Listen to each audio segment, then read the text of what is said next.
Hi, everyone. Welcome to the Q&A. I am joined by Dan Bowhers, the director and co-writer of Blue Hour, The Disappearance of Nick Brandreth. I'm Gwen Callahan. I'm the director, one of the co-directors of the HPLFF Film Festival, and welcome. So Dan, thank you so much for taking the time to talk with us about your film. Um, One of the things I noticed right off the bat is that it's filmed or that it's set in Rochester, New York, which is actually where I grew up. Oh Um, shit. yeah, yeah, That's awesome.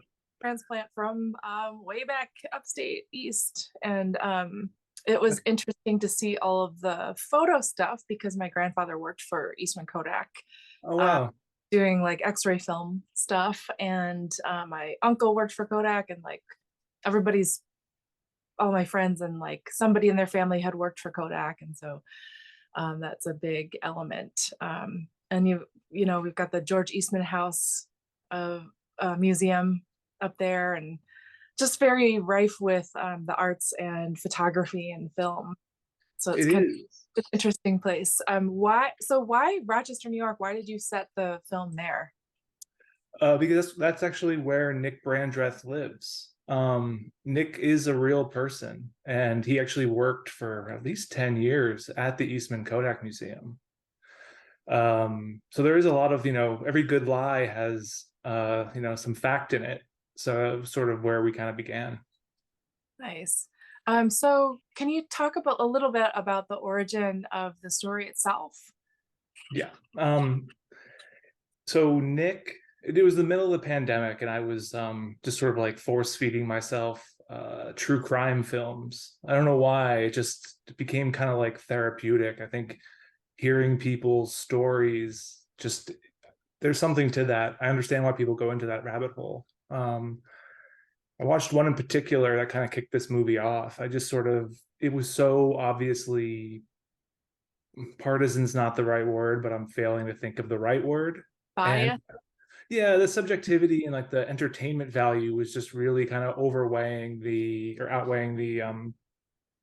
like the case. Mhm. So at the time I was just kind of like taken by how it was playing for me. And it's called The Murder on Middle Beach, and I think it's actually a pretty entertaining film to watch, but it's really hard if you're looking for like a true documentary. And around that time Nick Brandreth sent me this like one page run on sentence of just all these ideas he had about these trap cameras and all this just bizarre stuff that was found at like a swap meet. And I just said to him, we'd been making short films together for a while, and I just was like, this is utter nonsense, there's nothing here. And I then started thinking about it in the guise of a documentary, and we sort of adapted a lot of our short film stuff into this bigger world. Okay, interesting. So how long have you known Nick? Nick and I met at a skate park underneath the Manhattan Bridge probably 20 years ago. And that's sort of a through line for most of the people involved in the films. Most of the people that I make movies with, I know from either riding BMX or down the sides of mountains on bicycles. And now we're just, for the past maybe 20 years, we've all kind of gone different routes in the film industry. And we've stayed together making things that are just the things that we want to watch, as opposed to what our clients ask for. Right. Okay.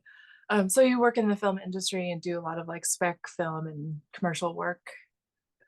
Yeah, I'm a visual effects supervisor and compositor. So I've worked on movies like Smile and Armageddon Time were kind of two big ones that we were working on around the time of Blue Hour. And since then, I've been just mostly focused on advertising. Just the strikes and stuff have kind of forced people to do whatever you can to get a paycheck. Ah. I'm gonna peek at my notes here. Yeah. So okay, the title of the film, Blue Hour, for people not familiar with like photography terms, can you just briefly explain what Blue Hour is? Yeah, so most people are familiar with magic hour, the golden hour, as the sun's kind of going down. But there's an even smaller sliver of every day that things start to look a little blue. And it's about the available light. And I'm probably explaining this wrong. And I mean, truthfully, I wish Nick was here. I don't know the meaning of my own film. I think that's it. So it's like that hour right after the sun goes down and everything's still kind of lit, but not, the sun is not like present. So the shadows and light are blue now instead of Yeah. yellow. Yeah. That makes sense.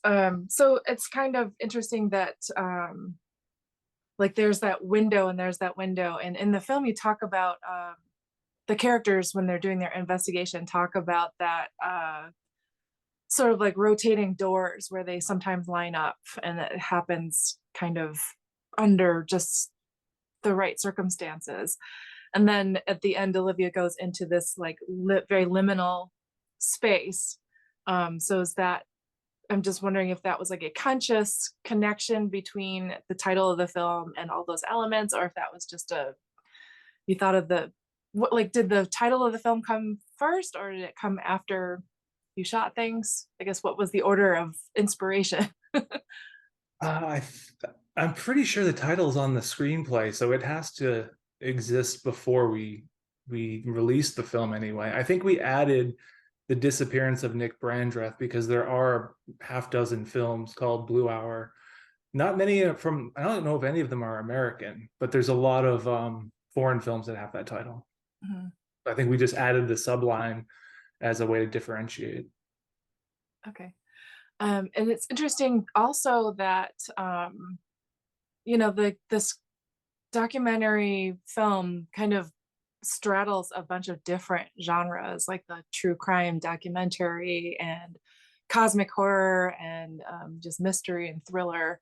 Are those all kinds of films that you gravitate towards? Normally, no for the documentary. I like docs just fine. I've never really made one prior to this, and this is not even really a documentary. It was really a vehicle that we could do during the pandemic. This film had a tremendous amount of post production put into it. So a lot of the time, we were shooting with folks. This is right around the time the vaccine came out, and we had cast members that were in their 70s, so we were trying to be safe, oftentimes bringing them in exteriors and shooting just like me, a camera, and audio. It was very minimal. But thrillers and cosmic horror, hell yeah, I'm there for that. It was a little surprising in a good way. I was delighted to see how far into the cosmic horror territory it goes at the end. And just some of the images are so haunting, like from like Nick's photographs with the floating pyramid and the cultists and things.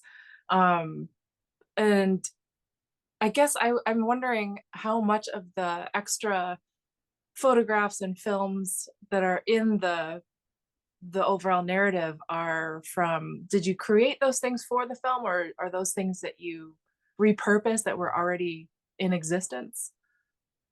So Nick and I were working together for a long time in the city on different projects, commercial work, music videos, like whatever we could make, we were doing it. And then we kind of fell apart. He moved to Rochester, and I hadn't heard from him in a while. And he showed me this like photo series, and a lot of those photos are in the film. He was the actual Nick Brandreth is a photographic historian. He is one of the few people on the planet that can make a Lippmann plate. He will expose images on glass in his basement. He's like a real photo madman. So much of that was part of this installation that he made called Seeing Shadows, which was all about these sort of otherworldly characters. And I just was able to come in and sort of cherry pick the most interesting ideas and kind of create a new world from that. So the family stuff, that's mostly Nick's family. Okay. Um, I would say our B-roll is probably 50% authentic, 50% staged or created in post. Okay. We printed up newspapers because there is like that softness to a newspaper when it's filmed Mhm. that doesn't ever look right if you just do it digitally. And I'm a visual effects artist, so I'm not trying to sandbag pixel pushers because I'm one of you. I didn't feel confident I could do it myself. So we printed real newspapers and photographed them, and things like that just kind of gave it a more tactile feel.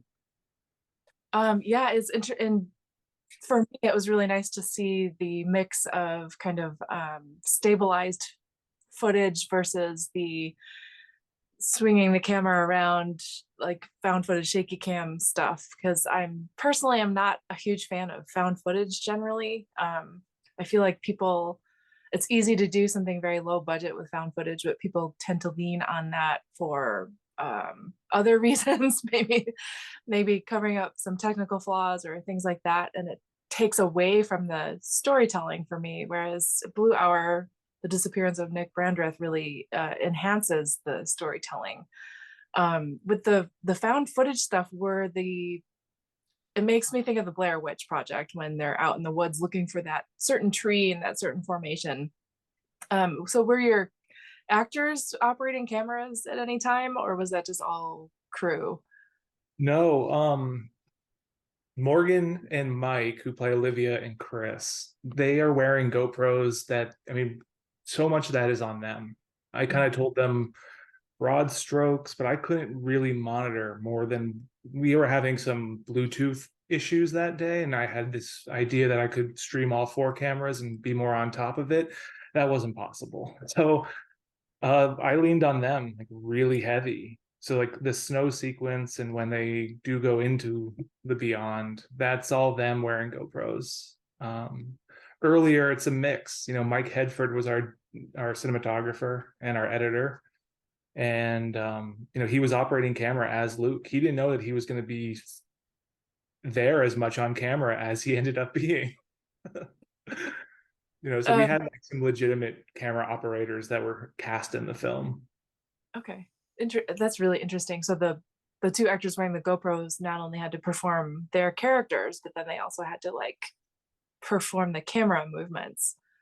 We would run through things a lot of the time. Like once I kind of like, I was just sort of watching it as a spectator. I would prefer to be watching on a screen because those aren't always the same things. Like the way you do something might look interesting or the blocking may be right, but through camera it may look totally weird. So we were kind of just doing it blind. And thankfully, Mike and Morgan both have theater backgrounds. So they are very good on their feet. They're very good in a moment when I'm screaming that we're actually losing light and stuff like that. You know, it worked out, thankfully. We're Nice. close enough. That's so cool. And like, I guess when you mentioned pandemic movie, like you can't have like a giant crew and people have to pull double duty. So how big was your crew? I think our biggest day, we maybe had 10 people. Okay. There was yeah, it's small. I mean, I think that the overall aesthetic, and this is really a compliment to Hedford and Brandreth for what they had done. People are always surprised at how cheap Blue Hour was to produce and how small. And like there were days where it would just be Nick in the woods by himself shooting trees or all the talking head interview stuff. I think almost every one of those is camera operator and then a sound guy and the talent. And some of those situations, you know, we were shooting in Los Angeles, Toronto, New York City, and Rochester at the same time. So a lot of those situations, I'm just on an iPad screen watching it. So if you actually, it's just it was a weird experience, but yeah, definitely a way to make something and pass the time. Like that became my social interaction during the pandemic, which sounds pathetic when I say it out loud. That's okay. When we ran two film festivals online during the pandemic, and like my social interaction was interviewing filmmakers from everywhere in the world. So I totally get it.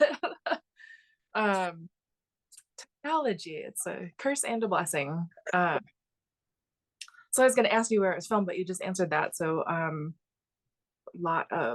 lot of actually two more places than I was imagining. I was thinking like maybe Canada, or maybe they filmed in Rochester, but also New York and LA. I like the nod to Halloween with the Haddonfield Forest.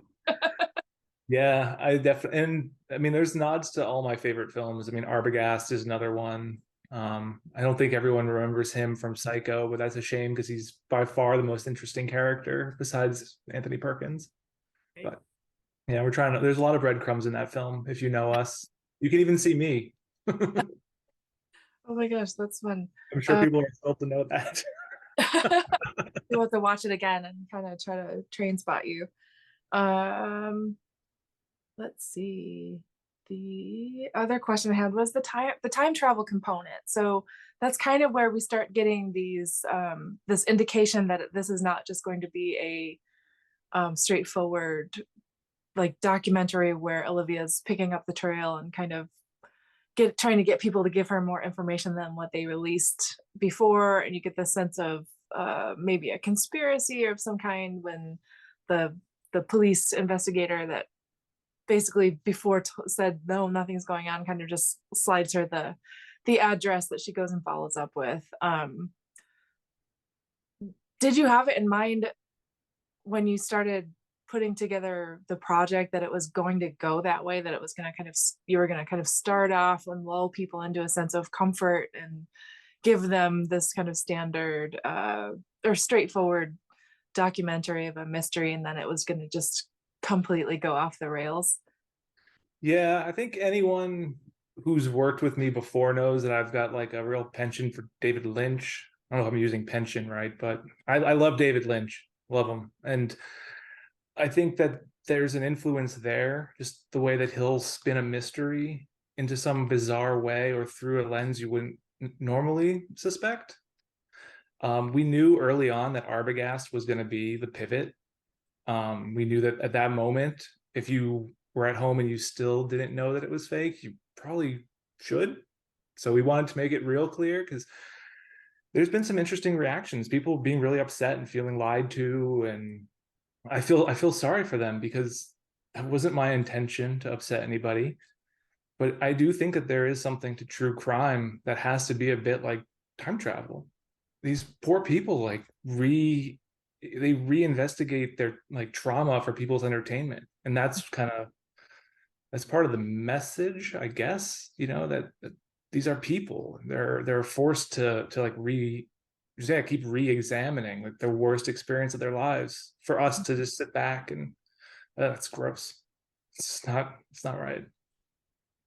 With the documentaries coming about like Jeffrey Dahmer and things like that's very forefront of people's cultural experience right now. So it's interesting that Yeah. dovetails with it.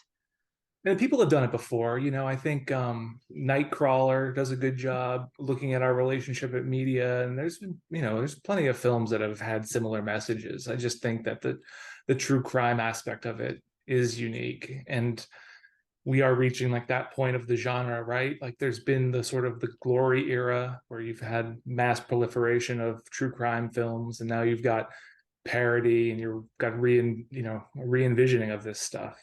And hopefully people think about this because I don't know, it doesn't feel right to me to put people's suffering out as entertainment.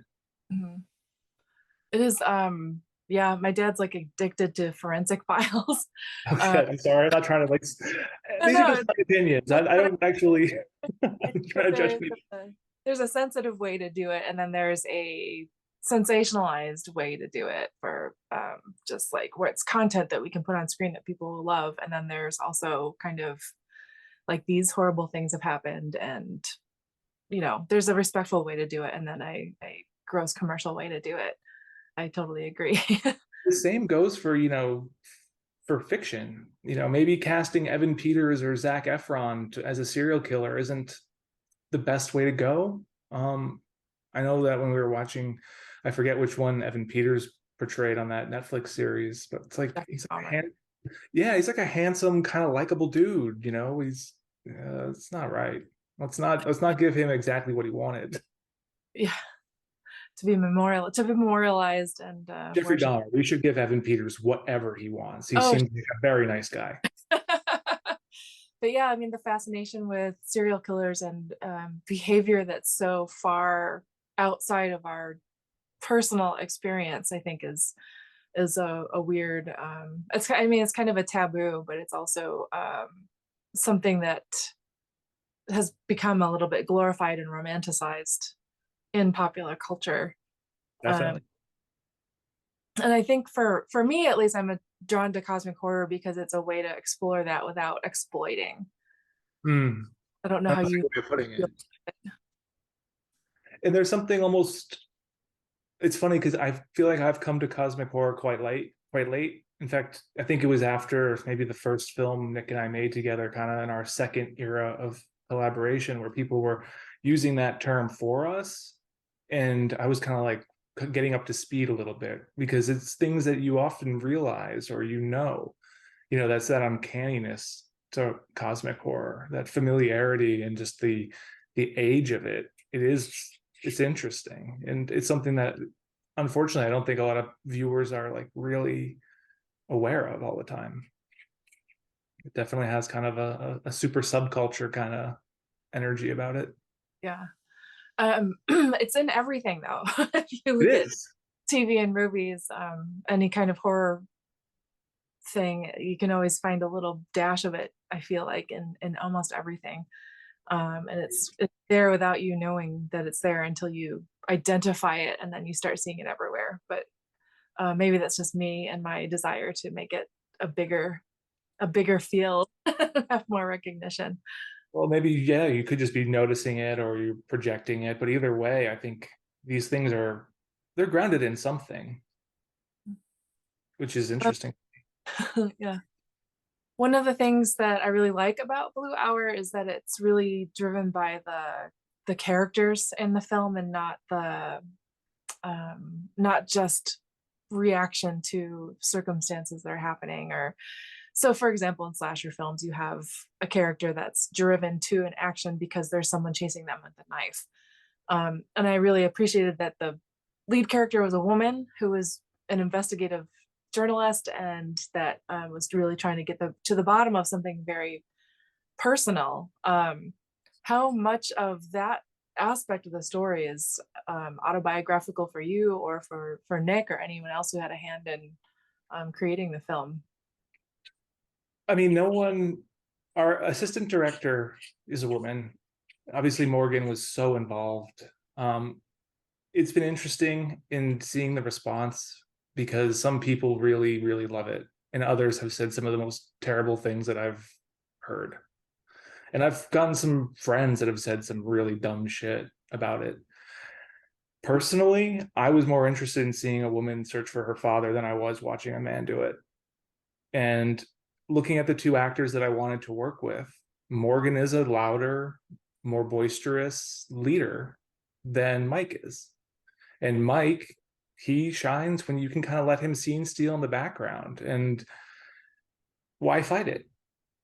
From the first draft of the screenplay, it was about a woman finding her father. And it actually didn't occur to me until the film premiered that like this was my first feature. And then in the opening title sequence, it says it was directed by a woman, which is a little um it is what it is. It's part of the gag. But it was definitely a realization that we had in the cinema. We like seeing it that big was the moment. I don't know if that answers your question, but it definitely wouldn't have worked as well, I feel, if a man was in pursuit. Okay. Yeah, that's good. That's good insight. It is interesting when you've seen, all your cuts, and you've gone through the editing process, and then you see it, the difference between seeing it in your editing room and then seeing it on a screen with an audience. Like, what was that like the first time you saw it with an audience, all the way through?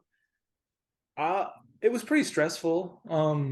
Blue Hour is pretty designed. It's designed to sort of be seen on your couch in a lot of ways. We don't really go to the theater for true crime. Mhm. So this movie, we always sort of pictured it playing as like a very nice, like blanket Sunday afternoon kind of November film was in my head. Um, Panic Fest was an amazing experience. We were around so many like just great filmmakers. Like I think our movie played, and then it was Evil Dead Rise. Like, that's crazy for a film that was made for less than they probably spent on sandwiches. But it's intimidating. It was intimidating, the kind of company that we were around, and I'm really thankful that we were able to share this movie at all. I actually, in my job, I'm in these like suites of computers with people working away, and I had a friend say to me after, she saw it theatrically at one point, and she's like, I didn't realize you were making a real movie when you were telling me about that. And I know what she means, but I kind of agree with her. Yeah. It's so funny. It'd be like a real movie, like having a real job.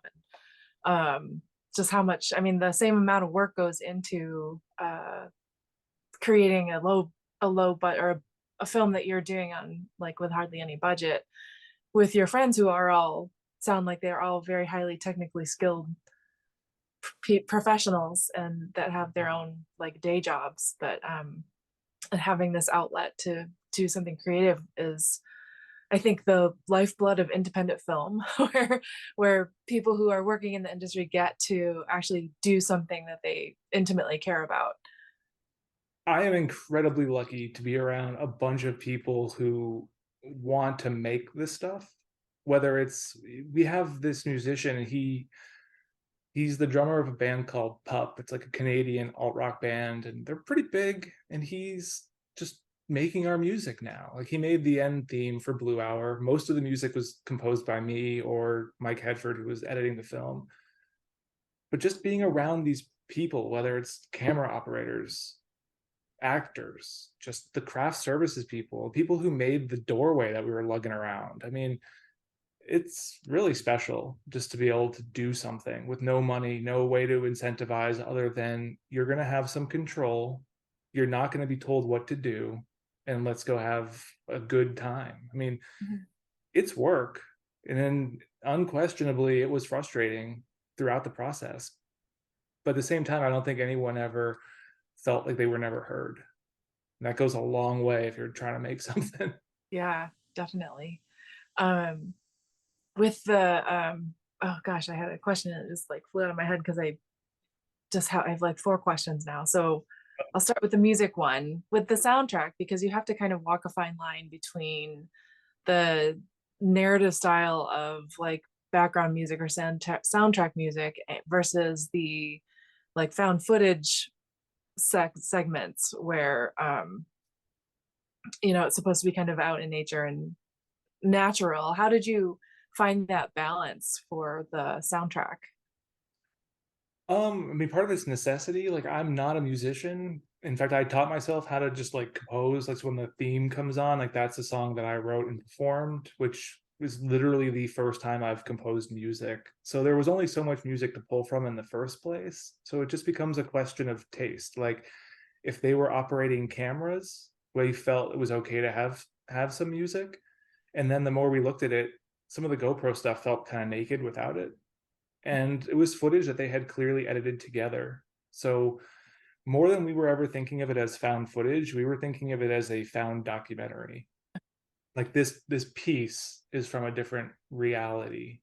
Mhm. So what would go into making that piece? So we didn't really feel like we couldn't use music in some of our like weirder, more found footagey things. We just knew it had to be grounded in a way that it probably wasn't going to be as big. So maybe it would just be more percussive, just beats or just simple notes, as opposed to like a full-blown song kind of thing. Okay. And then can you talk a little bit about the overall sound design? Because there's some really creepy moments. And for us, like watching films as much as we do, like one of the things that really gets us is when a movie has some really good sound design that kind of takes you on a journey and like, for lack of a better word, manipulates you into like feeling a certain way so that you kind of are getting the creeping dread feeling or the release of tension feeling. Can you talk a little bit about how you went about doing the sound design? I think the biggest thing that we did that's probably a little different than other people is since most of us come from a commercial or agency post-production background, we had a Slack channel, and we made it really transparent between departments when thoughts were coming in, when ideas were happening, and just sharing. And we worked on it in reels. So like each set, we had some parts of the film that were finished months before, and then there were sections we were still working on after our premiere. So I think our like rule of thumb was always just to like be clear. And anytime you sort of say something negative, if you don't have something good to say, you should probably just shut the fuck up. So it So created a fun dynamic. So it became more of a game, which then everyone wants to come out and play. When you feel like you're just giving notes and notes and notes, it kind of sucks the joy out of it. And thank God for Evan. Evan Anderson was our sound mixer, and just the best. If anyone wants his contact information, I can happily provide it. Please, we'll do your project right. Okay. And that's another thing. So you had a sound mixer and editor helping you with everything, and you did not edit the film. Like we always tell people, like get a good editor. I did edit the film. Oh, you did edit the film. Okay. But you had a I would do assembly cuts, and then I would hand them over to Hedford, and he would then, because Mike is an editor by trade, and he would then polish, send them back. I would do a pass, I'd send it back. I think the only sections that never really got touched were the opening titles. That section I had figured out and was feeling pretty good about.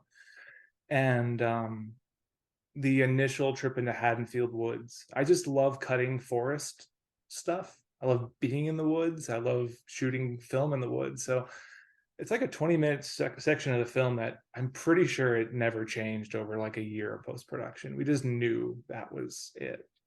But there is sort of a time travel recap montage that was a late addition that became something that I cut at like the 11th hour. But it's a collaborative thing. yeah, it sounds like everyone had, yeah, I was gonna say it sounds very, very much a collaborative project. Were there any scenes that you had to cut out of the movie, or were there the things that you really liked that didn't make it into the final cut? Yeah, there's a few. There's actually two different versions of like a medical authority that weighs in on Arbogast's mental well-being. We did it once and didn't like it. And then we did it again with an actual clinical psychologist who agreed to talk with us and pose as himself for the film. And he was fine. It worked, but I just kind of felt bored by it. It was a little too medical, so that got cut as well.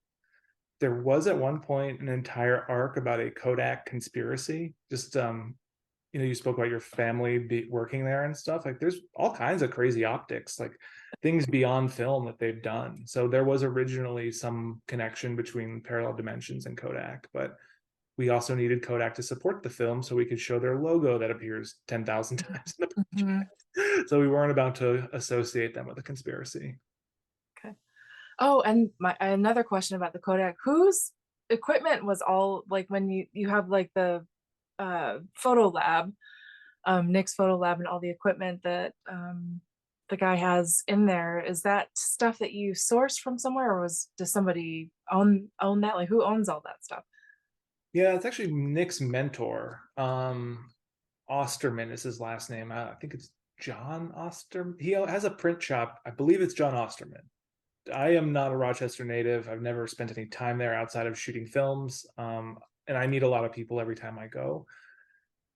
He had this amazing print shop. Like the top floor was just all these crazy scanners and just all this equipment. And he had this like basement dark room that just was perfect. And he had just walls. He just collected all this Kodak stuff, just ephemera from ever. It was just a perfect place. It was our location's real. I mean, Nick scouted all that stuff. So many of the locations that are in Rochester are a product of Nick just knowing everyone in the arts scene there. Because as you said, it's a very vibrant arts community. Everyone out there is like a musician or sculpting or does something super interesting. Fantastic. I feel like the people who've watched the film now might have questions for you. And because we pre-recorded this, you won't be able to answer them here. But we do have a Discord server open, and it's always open, but people seem to just only use it during the festival. But you should check in there and see if there's questions for you. And if you're watching this and you've just watched the film and you have questions for Dan that we didn't cover here, I encourage you to go log into the HP Lovecraft Film Festival Discord server. There's a link to it in the notes under I think it's, if you're in the Adventive web browser, you'll see the link and you can just follow that to the Discord server. And then you can post questions for Dan in there, or any other films actually that we've talked about. So Dan, is there anything else that you would like to share with our audience that we didn't cover already?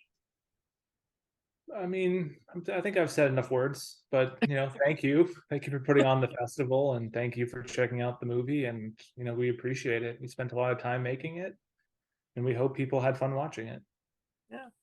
Definitely, you can feel the love that went into making it, and it's just really nice to see a movie that's not 2 hours long, that manages to tell the whole story and doesn't leave like giant plot holes in it. So we were really excited to get it submitted, and then we were really excited we were able to play it, and you know, the audience, in-person audience, had a really great reaction to it.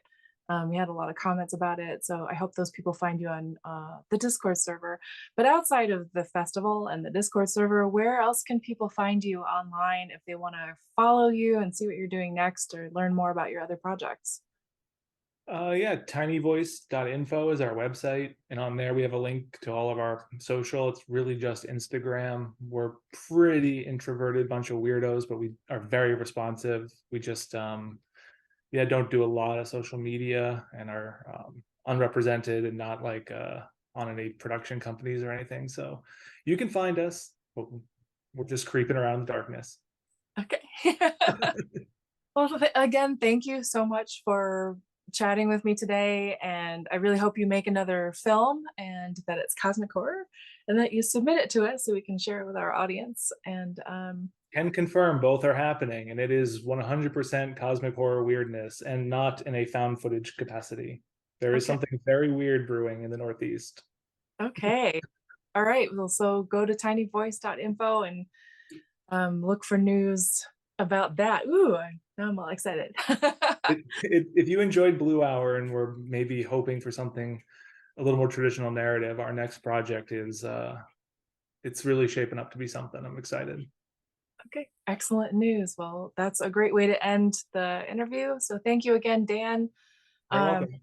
for everybody else, keep an eye on the schedule. There's more films to come, and check out the live stream tab for all the extra pre-recorded Q&As that have happened and the live Q&As that have happened already.